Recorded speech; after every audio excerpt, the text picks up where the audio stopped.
I was traveling in Asia in a very closed country. Um, got put on a train to a city I'd never been to before. And all I knew was I had to find this hotel, and I couldn't find it. It was cold. I had this light jacket on. I'm freezing to death. Everybody on the train is smoking. My allergies kick in. I mean, everything that could go wrong went wrong. And I'm walking around this city looking for this hotel. I finally find it.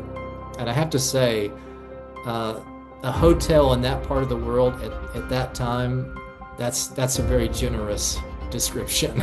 It was there was things growing in the bathroom and all kinds of stuff going on. And I went in there and sat down. I was all by myself, and all of a sudden I realized there's no one in the world who knows me, who knows where I am right now.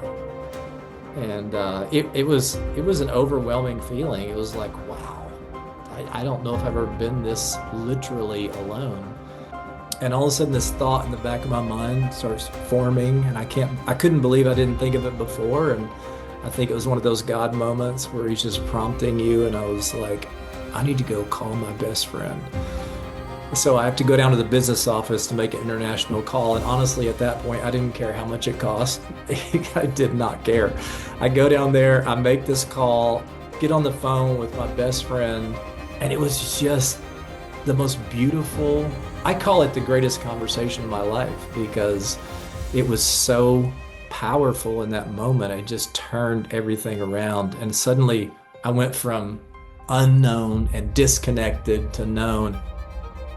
I think as a culture, we're dealing with so much isolation, in part because we have this focus on technology and this focus on, I've got all these social media friends and all this stuff, and I've got all these virtual friends, so I don't need to have real connection with real people.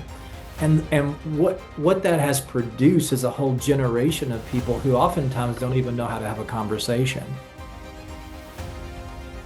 In the early days of starting the first organization I ever started, New Hope, it took off like a rocket ship in many ways. There's all this external success, and I'm leading this organization that's supposed to help connect people to God and others, and I feel completely disconnected. I'm supposed to help people feel known and cared for, and I feel unknown. I heard a quote from Gary Smalley many years ago: "Life is relationship, the rest is just details."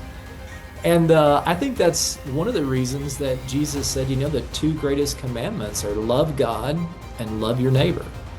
It's all about relationship. And the kingdom at its core is relationship. If you think that you're going to have a relationship that is pain-free, you're living on the wrong planet. It's just, all of us are going to experience pain in relationships. It's actually the ability and the willingness to press through the pain, to forgive, to reconcile, to restore relationship is what actually grows us up as humans and makes us mature.